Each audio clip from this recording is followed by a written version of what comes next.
लो बच्चों, let's see the question. तो ये क्वेश्चन कह रहा है कि charges Q1 equals to 1.5 microcoulomb and Q2 equals to 0.2 microcoulomb and Q3 that is minus 0.5 microcoulomb are placed at points A, B and C respectively as shown in the figure. And if R1 equals to 12 meter and R2 equals to 0.6 meter, calculate the resultant force on Q2. तो हमें इधर तीनों charges given है Q1, Q2 and Q3। तो निकालना पड़ेगा calculate the resultant force on Q2। इस Q2 के ऊपर जो रिजल्टेंट फोर्स होगा Q1 और Q3 की वजह से वो हमें निकालना पड़ेगा। तो इस क्वेश्चन में हमारा जो की कॉन्सेप्ट है वो है इलेक्ट्रोस्टैटिक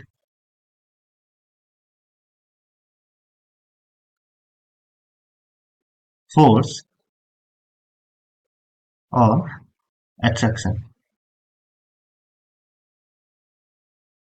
राइट, जहां पर कह रहा है कि अगर हमारे पास एक चार्ज Q है और एक नेगेटिव Q है और इनके बीच के डिस्टेंस अगर R है तो इनके बीच के जो फोर्स ऑफ एट्रैक्शन होगा वो होगा कि Q into Q that is Q square by R square. Right, by K is 1 by 4 pi epsilon naught, by epsilon naught is the permittivity of the free space। तो इस concept से हम इस question को सॉल्व करेंगे। Now इस ए point में जो चार्ज Q1 है, इस चार्ज Q1 की वजह से तो चार्ज Q1 पॉजिटिव चार्ज है और Q2 भी पॉजिटिव चार्ज है। तो पॉजिटिव पॉजिटिव रिपल्सन होगा। तो Q1 की वजह से Q2 के ऊपर एक रिपल्सिव फोर्स जैसे F1 हॉरिजॉन्टली एक्ट करेगी। नाउ ये जो चार्ज Q3 है वो एक नेगेटिव चार्ज है। राइट, तो नेगेटिव चार्ज पॉजिटिव चार्ज को अट्रैक्ट करेगा।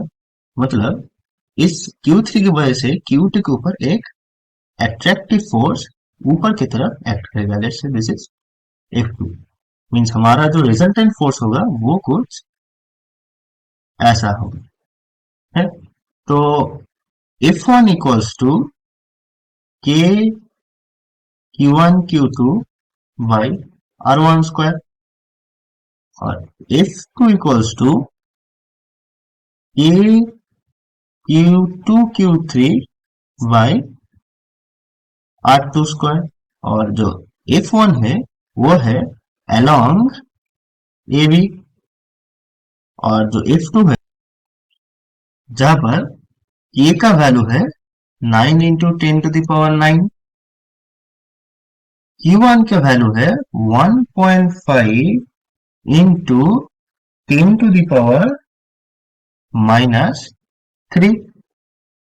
कूलम और Q2 का वैल्यू है 0.2 इंटू 10⁻³ कूलम एंड Q3 का वैल्यू है माइनस ऑफ 0.5 इंटू 10⁻³ कूलम।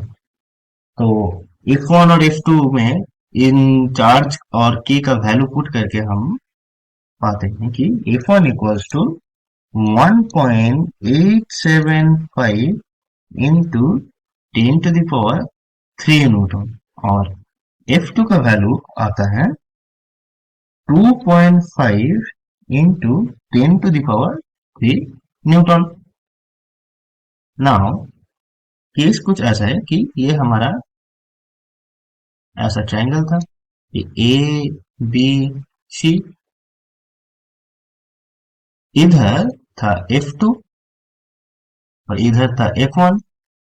तो हमारा जो F नेट होगा, F net equals to root over of F1 square plus F2 square. So that is equals to 1.875 into 10⁻³ square plus 2.5 into 10⁻³ square whole root that is equals to 3.1 into 10 to the power 3 newton. तो this is our a net, और ये हमारा final value है। मतलब कि calculate the resultant force on Q2. So the resultant force on Q2 is 3.1 into 10 to the power 3 Newton. And this is our final answer. Hope you understand the question well. Best of luck.